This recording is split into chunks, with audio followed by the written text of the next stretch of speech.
And the second question is, how do I get other people to respond to my emails?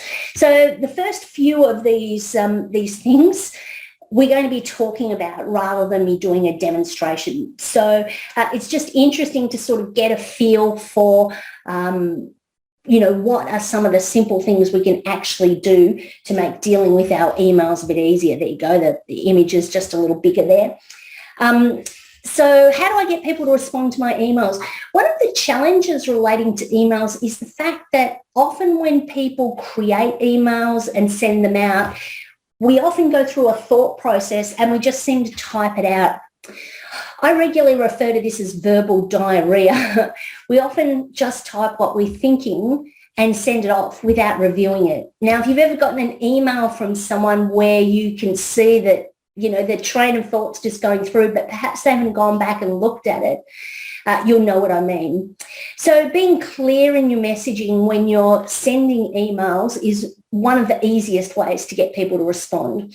Removing any of that waffle where you just aren't clear and concise. So think about your message and think about how you interpret information. So when you get a task to do, how do you like to receive it?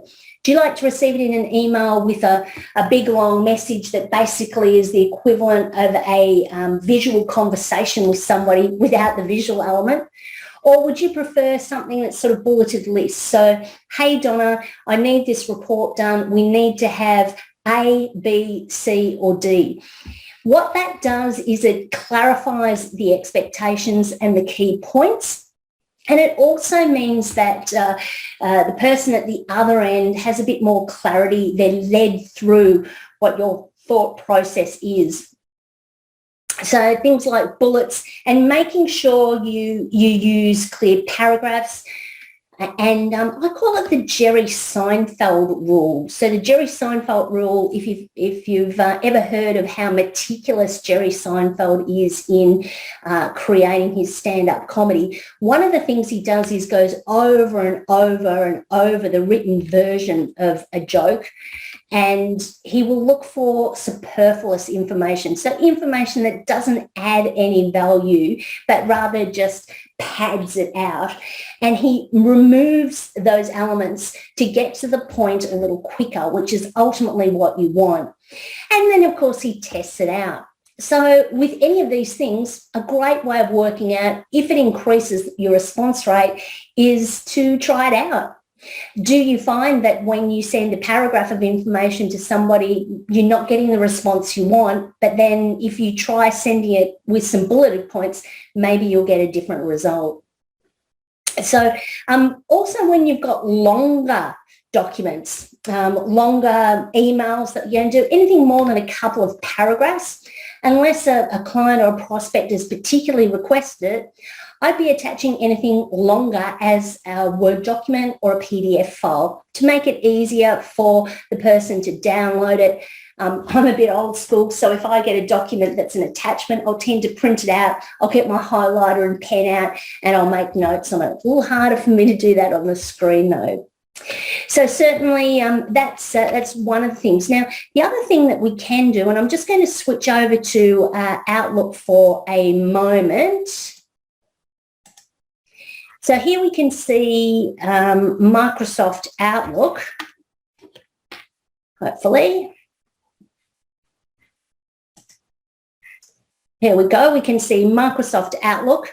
And one of the things you can do when you create a new mail message, and of course it pops over onto my second screen, one of the things you can do is you can come in here and there's a feature in Outlook called Follow Up.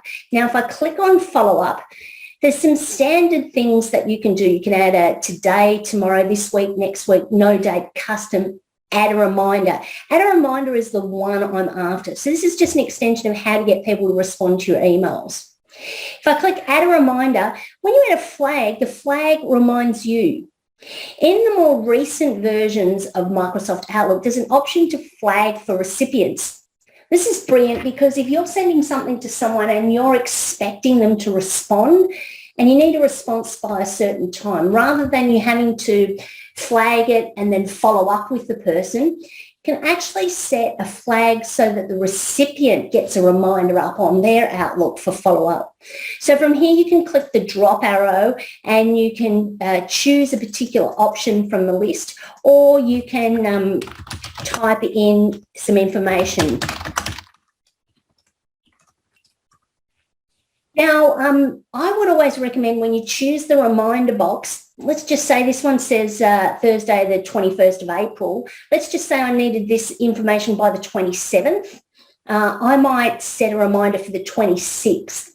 Just gives that person a bit of time to get the work done. And I would also not choose the end of the day as the time to remind them. I would choose potentially something maybe like 10 o'clock, because what that does is it brings it up after they've probably come into their office and they've started doing whatever it is they need to do. And the reminder will come up. They'll be able to get onto it. And in my email, I will have told them when I'm expecting an answer back by. So if I click OK here, you can see that it's got information here. Now, I can't demonstrate the pop-up reminder that comes up, but you've probably all seen that before. It'll only come up on this date at 10 o'clock.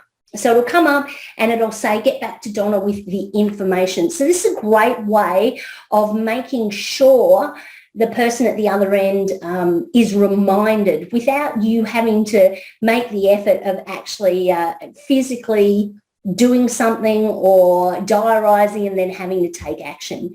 And of course, you just email your message as you normally would. So I won't save the changes, and I'm going to come back. Now, let's see, hopefully this works okay. Great. Let me just have a look. So here we go. The next, that was how do I get people to respond to my emails? So that was our second question.